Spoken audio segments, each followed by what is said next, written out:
Hello BTS to army, welcome to my channel. और मैं hope करती हूँ कि आपको ये पार्ट पसंद आएगा। वे ये कहने के बाद वहाँ से जाने लगता है। शुभा जल्दी जल्दी दौड़ती हुई उसके पीछे आती है और उसका हाथ पकड़ती है और कहती है, वी हम मुझे क्यों छोड़ के जा रहे हैं? क्या मुझसे कोई गलती हुई है? प्लीज़ वी मुझे माफ़ कर दें, लेकिन मैं आपके साथ रहना चाहती हूँ। प्लीज़ मुझे यहाँ पर छोड़ के नहीं जाएँ।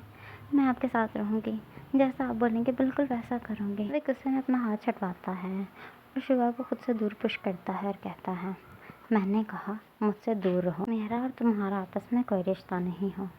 तुम मेरी कुछ भी नहीं लगती हो। मैं सिर्फ तुम्हारा ब्रो हूँ। मैं सिर्फ जिमिन का हस्बैंड हूँ। बाकी इससे ज़्यादा बढ़कर तुम्हारे लिए कुछ भी नहीं हूँ। ये कहने के बाद वो वहाँ से चला जाता है। वो शुभा को पुश करके जाता है। मिसेस मिन बहुत ज़्यादा शॉक थी, क्योंकि उन्होंने कभी उम्मीद नहीं की थी कि शुभा डिवोर्स पेपर पे साइन नहीं करेगी। जबकि उन सबको लगता है कि शुभा कुकी को पसंद करती है, तो जल्दी ही वी को डिवोर्स देने के लिए रेडी होगी। लेकिन वो बहुत ज़्यादा शौक थी। वो शुभा के करीब आती हैं और अपनी बेटी के आंसुओं को साफ करते हुए कहती हैं, शुभा ये सब क्या है?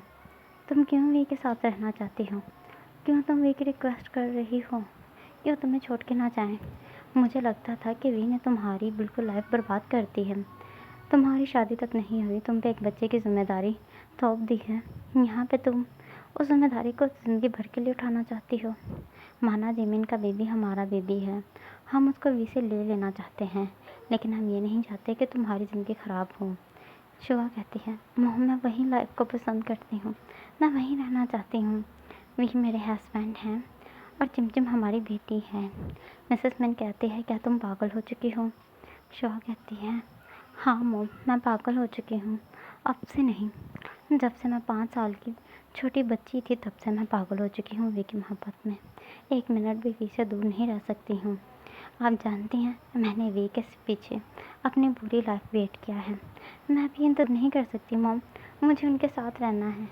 प्लीज़ उनको बोलें आके मुझे ले जाएं। उनको बोलें वो जैसा कहेंगे मैं वैसा करूँगी। मिस्टर मिन और मिसेस मिन अपनी बेटी का इस कदर बिहेवियर देखकर बहुत ज़्यादा शॉक थे। मिसेस मिन शुभा को स्लैप करती हैं ताकि उसको होश आए। उनको लगता है कि शुभा शायद नशे में है, उसको नहीं समझ आ रही कि वो क्या कह रही है। शुभा कहती है, मॉम जितना आपका दिल करता है मुझे मार लें। वी को बोलें जितना उसका दिल करता है वो मुझे टॉर्चर कर ले, मार ले, लेकिन खुद से दूर ना करे। मिसेस मिन कहती हैं, शुभा होश में आओ बच्चे, वो कभी तुम्हें प्यार नहीं करेगा। वो सिर्फ जिमिन से प्यार करता है, वो कभी भी तुम्हारी फीलिंग्स की कदर नहीं करेगा। तुम सिर्फ हर्ट होगी। लेकिन शुभा ये मानने के लिए बिल्कुल भी तैयार नहीं थी। मिसेस मीन ज़बरदस्ती शुभा का हाथ पकड़ती हैं और उसको उसके रूम में जाकर बंद कर देती हैं। शुभा बहुत देर तक दरवाज़ा खटखटाती है और कहती है, मुझे खोलें, मैं अपने हस्बैंड के पास जाना चाहती हूँ। मम्मा आप ऐसा क्यों कर रही हैं? लेकिन मिसेस मीन दरवाज़ा नहीं खोलती हैं। शुभा पूरी तरह थक चुकी थी। ऐसे ही सुबह हो जाती है, लेकिन शुभा दरवाजे के पास बैठी हुई रो रही थी। वो आहिस्ता आहिस्ता अभी भी दरवाज़ा खटखटा रही थी, भले ही वो थक चुकी थी। मिसेस मिन और मिस्टर मिन रात भर बहुत ज़्यादा टेंशन में रहते हैं। मिसेस मिन सुबह दरवाज़ा खोलती हैं, कहती हैं, उस वी के पास जाना चाहती हो जो तुम्हें अंदर ही अंदर से ख़त्म करता जा रहा है। तुम मुझसे प्यार इतना ज़्यादा करती हो, लेकिन वो वी तुमसे थोड़ा सा भी प्यार नहीं करता। वी किसी से भी प्यार नहीं करता, वो सिर्फ जिमिन से प्यार करता है। कभी भी तुम्हें खुश तक नहीं रखेगा और तुम सोच रही हो कि तुम उसके साथ रहोगी। ऐसे शख्स के साथ रहने से अच्छा है कि बंदा ज़िंदगी भर अकेला ही रहे। शुभा अपनी मॉम की तरफ देखती है और कहती है, मेरे वी बहुत अच्छे हैं, वो मेरा अच्छे से ध्यान रखते हैं। मिसेस मिन कहती है, पता है तुम्हारी गालें पूरी तरह रट हैं। ऐसे लग रहा है कि जैसे किसी ने तुम्हें मारा है। वी ने मारा है ना तुम्हें? शुभा कहती है, नहीं। मिसेस मिन कहते हैं, झूठ मत बोलो, उसने मारा है तुम्हें। तुम्हारे बालों की हालत बता रही है, किसी ने बालों को खींचा है। शुभा रोने लगती है और कहती है, वो क्यों चाहता है मैं उससे डिवोर्स दूँ? क्यों वो मुझसे दूर भागता है? क्या वो मुझसे डरता है? क्या उसको लगता है कि उसको मुझसे प्यार हो जाएगा? डरता है वी मॉम मुझसे। उनको लगता है कि वो जिमिन के साथ चीट करेंगे। क्यों उनको लगता है जिमिन के साथ चीट करेंगे? मोहब्बत तो मैं करती हूँ, वो नहीं करते तो फिर जिमिन के साथ कैसे चीट होगा? यहाँ वो भी मुझसे मोहब्बत करने लगे हैं। मिसेस मिन कहते हैं, आप प्लीज़ होश में आओ, वो लड़का तुमसे कभी प्यार नहीं करेगा। पता नहीं वो अब भी जिमिन से प्यार करता है या नहीं, लेकिन एक बात पक्की है, तुमसे ज़रूर बहुत ज़्यादा नफरत करता है। शुभा कहती है, मम ऐसा वो क्यों करता है, मुझसे क्यों नफ़रत करता है। मम ये नहीं कि वो किसी से प्यार नहीं करता, वो घर में सबके साथ प्यार करता है, सबकी बहुत अच्छे से बात सुनता है, सबके साथ बहुत अच्छे से रहता है। लेकिन जब मेरी बारी आती है ना, तो उनका प्यार ख़त्म हो चुका होता है, क्योंकि वो सबको प्यार दे चुके होते हैं ना। मेरे लिए बाकी कुछ बचता ही नहीं है। मिसेस मिन कहती हैं, तो क्या तुम एक ऐसे लड़के के साथ रहना चाहती हो जिसके दिल में तुम्हारे लिए 1% भी प्यार नहीं है। शुगर अपनी मम के हाथ पकड़ती है और कहती है, मेरे दिल में तो मम उसके लिए बहुत ज़्यादा प्यार है, मैं उसको बहुत ज़्यादा प्यार देना चाहती हूँ। मुझे पूरा यकीन है और जब मुझसे इतना ज़्यादा प्यार पाएगा तो जिमिन को भूल जाएगा। मिसेस मिन कहती हैं, अभी भी सिर्फ वी की फ़िक्र हो रही है। वी को उसकी ज़िंदगी का सबसे बड़ा दुख बर्दाश्त करने से रोकना चाहती हो कि वो तुम्हारे साथ खुश रहे, अपनी फ़िक्र नहीं है तुम्हें। शुआ कहती है, उसकी खुशी मेरी खुशी है, इस वजह से मुझे मेरी खुशियाँ जब मैं उसको खुश देखती हूँ तो मिल जाती हैं। मिसेस मिन कहती हैं, लेकिन प्लीज़ शुआ, तुम्हें मेरी कसम है, तुम वी के पीछे नहीं जाओगी, तुम ऐसे नहीं जाओगी, तुम्हारी भी बिल्कुल कदर नहीं करेगा। जब वो तुम्हें खुद इज़्ज़त के साथ यहाँ से लेकर अपने घर लेके जाएगा, तुम्हें अपनी वाइफ बनाएगा, तभी तुम उसके साथ जाओगी, वरना नहीं जाओगी।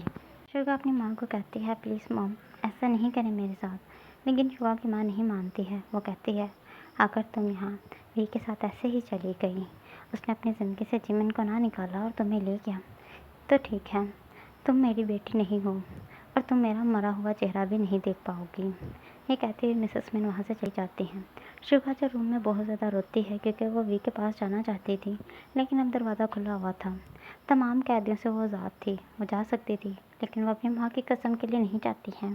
वी अब अपने घर में था, लेकिन उसका मूड बहुत ज़्यादा उदास था। उसे समझ नहीं आ रही थी, वो अंदर ही अंदर पूरी तरह टूट चुका था।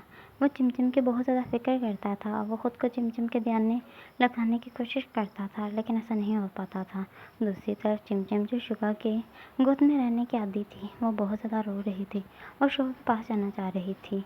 वी ने केयर टेकर रखी थी, लेकिन चिमचिम उसके पास भी नहीं जाती है। वो अपनी मॉम का दूध पीती है, इस वजह से वो बार बार अपनी मॉम के पास ही जाना चाहती थी। वी उसको फीडर बना कर देता है, लेकिन वो नहीं पीती है। वो बहुत ज़्यादा रोती है। रो रो कर उसका फ़ीवर हो चुका था, उसको बहुत तेज़ फ़ीवर हो चुका था और रात का टाइम था। वी को समझ नहीं आ रही थी। वो एक के बाद एक डॉक्टर को बुला रहा था, जो अच्छा से अच्छा डॉक्टर था, लेकिन डॉक्टर बस यही कह रहा था कि ये बेबी तो बिल्कुल खामोशी नहीं हो रहा है, ये इतना ज़्यादा रो रहा है, इसकी मोम कहाँ है, इसको इसकी मोम के पास लेकर जाओ। वी को कुछ समझ नहीं आ रही थी, क्योंकि बेबी ना तो अपनी आइज़ को ओपन कर रहा था, वो अपनी आंखें बंद करके बस रोते जा रहा था। रोते रोते उसकी तबीयत ज़्यादा ख़राब हो रही थी। इस वजह से वी को बहुत ज़्यादा फ़िक्र हो रही थी। वी बिना कुछ सोचे समझे शुआ के घर आ जाता है बेबी को लेकर, क्योंकि वो अपनी बेबी को खोना नहीं चाहता था। उसे बहुत ज़्यादा डर लग रहा था। मिसेस मिन, मिस्टर मिन वी को शुआ के रूम में जाने नहीं देना चाहते थे और वी को रोक रहे थे, लेकिन वी उनकी रिक्वेस्ट कर रहा था कि प्लीज़ एक बार शुगा को यहाँ बुला दें, बस मेरी बेबी की तबीयत बहुत ज़्यादा ख़राब है। शुगा थोड़ी देर इसका फीड करवाएगी और उसको अपनी गोद में लेगी, तो शायद बेबी की तबीयत थोड़ी सी ठीक हो जाए।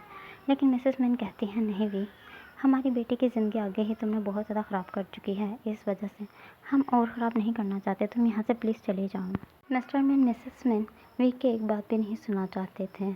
बाहर का मौसम बहुत ज़्यादा ख़राब था, बारिश हो रही थी। वी इतनी ज़्यादा बारिश में अपनी बेबी को लेकर आया था। मिसेस मिन, मिस्टर मिन दोनों ही वी का अपने घर से निकाल देते हैं और दरवाज़ा बंद कर देते हैं। वी इतनी बारिश में अपनी बेटी को अपनी गोद में लेकर बैठा हुआ था। उसकी बेबी बहुत ज़्यादा रो रही थी। वी ने अपना कोट उतार कर अपनी बेटी के ऊपर दिया था, क्योंकि वी बिल्कुल भी किसी सहूलत के बगैर आया था। उसको गाड़ी तक की होश नहीं थी, वो बिना गाड़ी के ही आ चुका था यहाँ पे। इस वजह से वो वहीं पे बैठा हुआ था। उसकी बेबी को जो फीवर था, वो इतनी ज़्यादा बारिश में थी।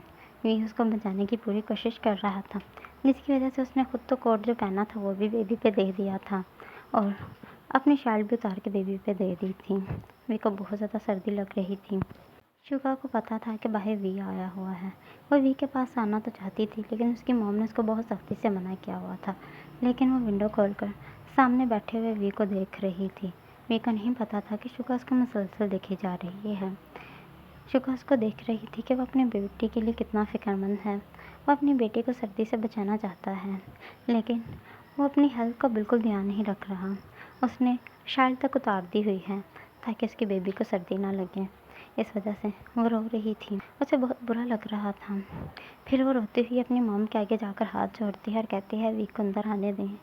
वी को सर्दी बर्दाश्त नहीं होती है, उनकी तबीयत ख़राब हो सकती है। मिसेस मिन कहती हैं, शुगा, अगर वी को सर्दी बर्दाश्त नहीं होती तो वो अपने घर चला जाए। हमने यहाँ उस पर ज़बरदस्ती नहीं किया कि वो यहाँ पे ही रहेगा। शुआ कहती है, मॉम वो बहुत ज़्यादा लीड हैं, वो नहीं जाएंगे। वो चिमचिम से बहुत ज़्यादा प्यार करते हैं। वो चिमचिम के लिए कुछ भी कर सकता है। वो शख्स वहाँ पे मर जाएगा लेकिन वापस नहीं जाएगा। मिसेस मिन शुगा की तरफ देखती हैं। शुगा जो रो रही थी, मिसेस मिन कहती हैं, ठीक है शुगा, बस तुम्हारे लिए मैं उन दोनों को अंदर ले रही हूँ। बाकी मुझे तुम बहुत ज़्यादा अजीज़ हो। अगर तुम्हारे लिए मुझे पूरी दुनिया की खिलाफत करनी पड़ी तो मैं कर सकती हूँ। ये कहती हुई मिसेस मिन दरवाज़ा जाकर ओपन कर देती हैं और वी को अंदर आने के लिए कहती हैं। वी जल्दी से अंदर आ जाता है। वो सामने खड़ी हुई शुगा को देखता है, जल्दी से आता है, शुगा की गोद में बेबी देता है और कहता है, प्लीज़ शुगा, मेरी बेबी की तबीयत बहुत ज़्यादा ख़राब है, मैं तुम्हारे हाथ जोड़ता हूँ, मेरी बेबी को बचा लो। मेरा बेबी कुछ नहीं खा रहा। तुम्हें पता है कल मॉर्निंग से बस इसने थोड़ा सा दूध पिया था, उसके बाद इसने कुछ भी नहीं खाया पिया, बस रोता जा रहा है। मुझे समझ नहीं आ रही कि मैं इसके साथ क्या करूं। थोड़ी देर तो नींद का इंजेक्शन डॉक्टर ने लगाया था ताकि ये रेस्ट कर पाए, लेकिन ये फिर भी नहीं सोया। इसकी तबीयत बहुत ज़्यादा ख़राब है, इसको फ़ीवर है। मुझे समझ नहीं आ रही, इसका फ़ीवर बढ़ता जा रहा है। शुगा वी की तरफ देखती है और बेबी को हग कर अपने रूम में ले जाती है। वी वहीं पे खड़ा था। मिसेस मिन कहती हैं, तुम भी शुगा के रूम में चले जाओ। मिसेस मिन ये कहने के बाद अपने रूम में चली जाती हैं, क्योंकि मिसेस मिन जानती थी कि उनकी बेटी की बेचैनी को सिर्फ वी का चेहरा ही कूल डाउन कर सकता है। इस वजह से वो वी को अपनी बेटी के रूम में जाने देती हैं। वी वहीं पे काउच के सामने खड़ा था। शुआ कहती हैं, बैठ जाएं काउच पर, मैं बेबी को फीड करवा कर आपको दे दूँगी और आप अपने बेबी को फिर लेके चले जाना। वी कहता है, ओके। वी अभी भी वहाँ पे खड़ा था। शुआ कहती है, क्या हुआ, आप बैठ क्यों नहीं रहे? ये कहता है, मेरी ड्रेस के लिए है, मैं नहीं बैठ सकता, नहीं तो आपके रूम का सामान ख़राब हो सकता है, आपका सोफ़ा भी गीला हो जाएगा। शुआ कहती है, वहाँ से टॉवल लें और ख़ुद को थोड़ा सा ड्राई करें। ये कहता है, ओके। वी शुआ का टॉवल लेता है और फ्रेश होने के लिए वॉशरूम में चला जाता है। वो फ्रेश होकर जैसे ही बाहर आता है, उसके पास चेंज करने के लिए दूसरी ड्रेस तो नहीं थी, इस वजह से उसने अपनी इसी ड्रेस को वॉश करके पहन लिया था। शुआ कहती है, आपको सर्दी लग जाएगी। वे कहता है, लेकिन यहाँ पर कोई भी क्लॉथ नहीं था, इस वजह से मैंने यहीं पहन लिया। शुआ, तुम इजी रहो, मैं ठीक हूँ। शुआ कहती है, वहाँ से सेकंड टॉवल लें और अपनी बॉडी को उसके साथ कवर करके बाहर आ जाना, ठीक है, लेकिन गीले कपड़े मत पहनना। वी कहता है, मैं ठीक हूँ। शुआ कहती है, प्लीज़ वी कहता है, ओके। वो जाता है और अपने क्लॉथ को उतार कर टॉवल में ही बाहर आ जाता है और आकर शुआ के सामने काउच पर बैठ जाता है। वो खुद को बहुत अनबैलेंस फील कर रहा था क्योंकि वो शुआ के सामने इस हालत में नहीं आना चाहता था। शुआ ने बेबी को फीड करा चुका था, अभी वो बिल्कुल आराम से सो रही थी। शुआ उसके पास उठती है और वे के करीब आकर बैठती है और कहती है, आपकी तबीयत ठीक नहीं लग रही, क्या आपकी तबीयत ख़राब है, मैं डॉक्टर को बुलाऊँ? ये कहता है, नहीं मैं ठीक हूँ, बस थोड़ा सा हेडेक हो रहा है। ये कहते ही वी को छींकें आ रही थी। शुआ समझ आती है कि उनकी तबीयत ठीक नहीं है क्योंकि उसको सर्दी बिल्कुल बर्दाश्त नहीं होती। जैसे ही बारिश का थोड़ा सा पानी वी के बॉडी पे हो, वी को एलर्जी होने लगती है। शुआ उसकी बॉडी की तरफ देखती है, बॉडी पे बहुत ज़्यादा रट रट निशान थे। शुआ समझ आता है कि एलर्जी हो गई है। वो वी के लिए मेडिसिन लेकर आती है। वी को मेडिसिन देने ही लगती है कि उसे याद आता है कि शायद वी ने खाना भी नहीं खाया होगा। वो वी के लिए पहले खाना लेकर आती है। वी को खाने के लिए कहती है। वी कहता है, मेरा दिल नहीं है। शुगा अपने हाथ से वी को खाना खिलाने लगती है। वी भी फिर चुप करके खाना खाना शुरू कर देता है। वो वी को खाना खिलाने के बाद मेडिसिन भी खिला देती है।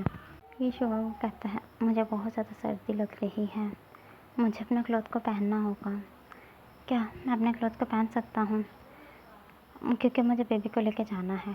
शुआ कहती है, बाहर बहुत ज़्यादा बारिश हो रही है, क्या आप रुक नहीं सकते हो?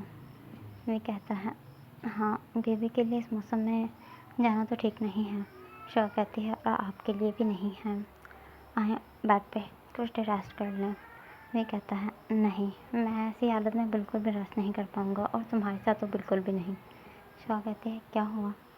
वे कहता है, शिवा समझने की कोशिश करो, मैं इस हालत में नहीं रेस्ट कर पाऊँगा। शिवा कहती है, आप मेरे हस्बैंड हैं। वे शिवा की तरफ देखता है। शिवा थोड़ी सी उसके क्लोज आती है और वो उसके साथ रोमांस करने लगती है, जिसकी वजह से वी भी खुद को कंट्रोल नहीं कर पाता है। वो दोनों ही आपस में इंटीमेट हो जाते हैं। ऐसे ही सुबह हो जाती है। शिवा वी के लिए नाश्ता बना रही थी। शिवा की मॉम कहती है, शिवा क्या हुआ? तुम आज इतनी सुबह सुबह उठ के क्या कर रही हो? शिवा कहती है, मॉम मैं वी के लिए नाश्ता बना रही हूँ। मिसेस मिन कहते हैं, क्या हमारे घर में मेड की कमी है? शिवा कहती है, नहीं, लेकिन वी को मेड के हाथ का खाना पसंद नहीं आता है। उनका जैसे का खाना खाना है, मुझे वैसे का खाना बनाने आता है। मैं वैसे का ही खाना बनाऊंगी। उनको बिल्कुल लाइट स्पाइसी खाना पसंद है। मिसेस मिन कहती हैं, ओह, अपने हस्बैंड का इतना ध्यान रखती हो, लेकिन वो तुम्हारा थोड़ा भी ध्यान नहीं रखता है। शिवा मुस्कुराती है और कहती है, मुझे इस चीज़ से अब ज़्यादा फ़र्क नहीं पड़ता। मेरे दिल ने ये चीज़ को एक्सेप्ट कर लिया है, लेकिन मैं तो उनका ध्यान रख सकती हूँ ना। मिसेस मिन कहती हैं, वो वी तुम्हारे क्लोज आया? मिसेस मिन ये गुस्से में उसके नेक की तरफ देखते हुए कहती हैं। शिवा कहती है, मॉम आहिस्ता बोले, वो मेरे हस्बैंड हैं। मिसेस मिन कहती हैं, नहीं, तुम उसके लिए सिर्फ यूज़ करने का खिलौना बन चुकी हो शिवा। इससे ज़्यादा तुम्हारी कोई अहमियत नहीं है। वो शख्स तुम्हारी रद्दी पर अहमियत नहीं रखता है। तुम्हें पता है, अगर उसको अपनी बेटी की ज़रूरत ना होती तो वो तुम्हारे कभी भी करीब ना आता। तुमने उसकी बेटी का ध्यान रखा, उसका फिट करवाया, और उसने तुम्हें कीमत पे की है। तुम्हारे क्लोज आके तुम्हारा दिल बस रखा है। फीलिंग्स नहीं है शुका उसको तुम्हारे लिए। शुका को बहुत ज़्यादा हर्टिंग होती है।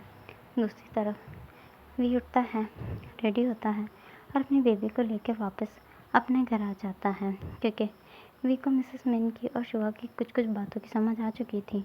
वो रूम में था, उसके रूम में साफ आवाज़ जा रही थी। घर में आने के बाद भी बहुत ज़्यादा परेशान होता है, रोता है, लेकिन फिर वो कहता है, शायद मेरी किस्मत में अकेले रहना ही लिखा है।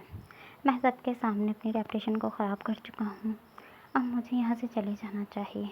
वो ये कहने के बाद एक लेटर लिखता है और वहाँ से चला जाता है, लेकिन जाते हुए मिस्टर मिन और मिसेस मिन के दरवाजे को नॉक करता है। जैसे ही मिसेस मिन बाहर आती हैं तो वो देखती हैं कि चिमचिम उनके दरवाजे पे थी। मिसेस मिन चिमचिम को उठाती हैं।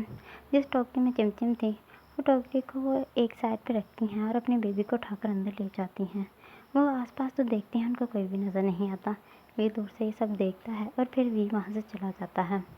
वो शुभा के पास बेबी को लेकर आती हैं और कहती हैं, पता नहीं चिमचिम कैसे हमारे दरवाजे पे थी। मुझे पूरा यकीन है कि वी ने तो नहीं किया, फिर ये किसने किया? मिस्टर जॉन और मिसेस जॉन भी नहीं कर सकते थे। क्या ये किसी और ने किया है? लेकिन ये तो हमेशा वी के पास होती है। फिर वो मिस्टर जॉन और मिसेस जॉन को कॉल करते हैं। मिस्टर जॉन और मिसेस जॉन वहाँ पे आ जाते हैं और सब बहुत ज़्यादा शौक थे। वी चिमचिम को किसी का हाथ तक नहीं लगाने देता। आज चिमचिम उनके दरवाजे में अचानक से क्यों ऐसे कैसे आई?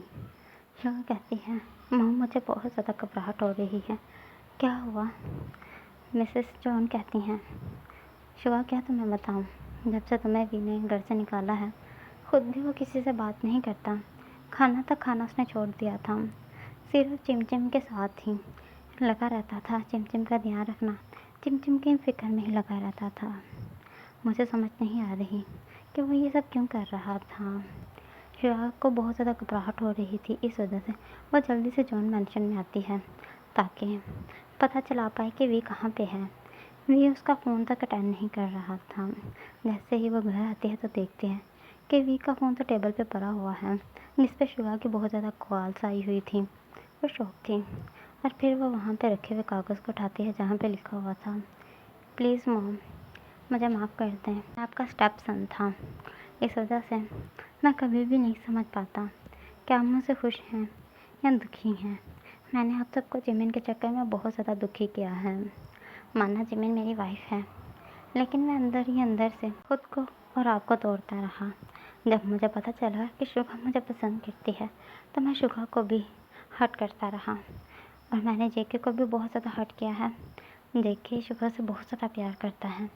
प्लीज़ मेरा एक काम कर दें, जेके की और शुभा की शादी करा दें। मैं शुभा को बोलूँगा तो वो कभी नहीं मानेगी, क्योंकि वो बहुत ज़्यादा अजीब है, मुझसे बहुत ज़्यादा प्यार करती है। मुझे अब डर लगने लगा है कि कहीं मैं भी शुभा से प्यार ना करने लगूँ।